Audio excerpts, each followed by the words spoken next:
I did it. I just quit my dream job at Meta. And I know what you're probably thinking. Why would you ever do that? This is my story and the 3 lessons that changed everything. I graduated college making $160,000, going directly into a software engineering role at Meta. I was incredibly happy. Getting the job was one of the best days of my life. I still remember crying in the dorm room with my roommate when I got the email that I got the job. You see, I grew up in the suburbs with immigrant parents who wanted to be doctors, but ended up being researchers when they came to America. So growing up, I only had this one path of going down, which was being a doctor, and was only exposed into the field of medicine. In our small suburb town, getting a 6-figure job wasn't just rare, it was the dream. I wanted to be a doctor like my parents. So growing up in high school, I took all the AP science classes, chemistry, physics, biology. Every summer in high school, I did research and interned at Johns Hopkins, the National Institute of Health, all to pad my resume for going to med school. And of course, I entered college as a pre-med. But over time in college, I got exposed to a whole different world. I met friends who were in consulting, investment banking, and software engineering. One clear moment that changed my life was I remember junior year,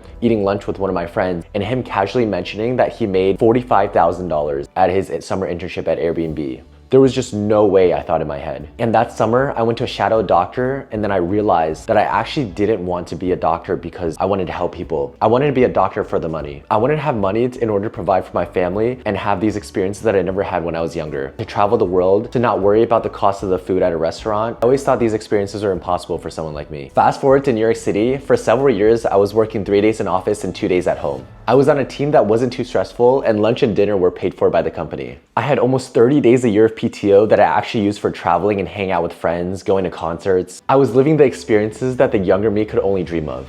That sounds amazing, right? I thought so too. I had landed the dream job, the final destination that everyone would kill to have. And for every day afterwards, I told myself that this was too good to be true. But then something started to shift. Days turned into weeks, weeks turned into months, turned into years. Every day started to blend together. I would wake up, attend meetings, work on projects that were the same features that I shipped out every year just for a new use case. And I would go home too mentally exhausted to do anything because work was on my mind 24/7. My curiosity stopped growing. If it wasn't for work, then I was too tired to do it. I stopped learning new things. I started counting hours that I had left at work instead of making progress in my life. Weekends became escapes, Sundays became days of dread for Monday, and Fridays, I couldn't wait for them to end so I can finally breathe. Then the layoffs happened. One after another, I watched people come and go. And honestly, I was terrified. Not just of losing my job, but also losing my identity. Because at that point, I had tied my self-worth so much to being a meta engineer. If I wasn't that, then who was I? Would people think less of me? Would I think less of myself? I was too afraid to find out. But about 3 years into the job, something hit me.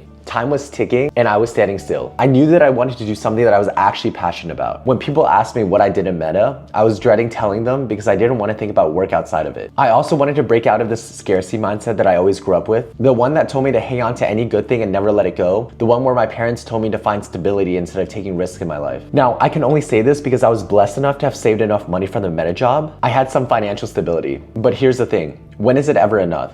Over time, I started telling my friends I was thinking about quitting. This went on for about a year. But how do you quit a company that gives you so many good benefits? So much pay, so much freedom. I was scared of not having a paycheck anymore. How would I afford to live in New York City? I was scared my parents would be frustrated that I threw away such a good job for them to immigrate all the way to the US for me to have. I was scared that everyone else who quit had something else lined up and I didn't. So I tried to find something on the side, a project, a startup idea with friends, anything. But it's so hard to build something after work when your brain is already fried for 8 hours a day building someone else's projects. Every day that I came home, all I wanted to do was play video games with friends, gym, and then go to sleep. I distracted myself with more traveling, more vacations, more concerts. I told myself, I'll quit after the next vest, after the next bonus, surely this time. But then I caught myself thinking something strange. I was secretly hoping to get laid off. I had almost fantasized that at one of the layoffs, I would wake up, open my laptop, and not be able to log on, and have them tell me that I got severance pay for it. At least then, the decision would be made for me, but it never happened. And that's when I learned my first lesson.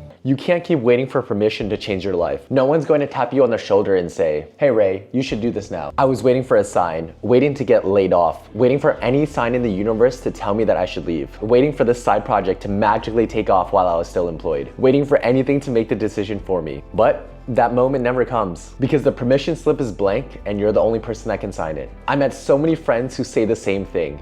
I'm going to leave after this paycheck, after this vest cycle, but they never do. They stay in jobs that make them miserable because they're waiting for some external factor to help them change. But here's what I'll tell you. If you're not happy with your current situation, stop waiting for a sign. Take it into your own hands because comfort kills more dreams than failure ever does. But even if I accepted that I needed to leave, there was something else holding me back. What could I possibly do after? All my life, I've been working as a Meta software engineer. I couldn't even get myself to focus for 8 hours at Meta. How can I possibly even work more to do a startup, content creation, and make my own money? I watch these founders pulling 12-hour workdays, grinding on their projects, and I always thought, I'm just not built like that. But here's where I was wrong, and this brings me to my second lesson. Working for something you don't care about is called stress.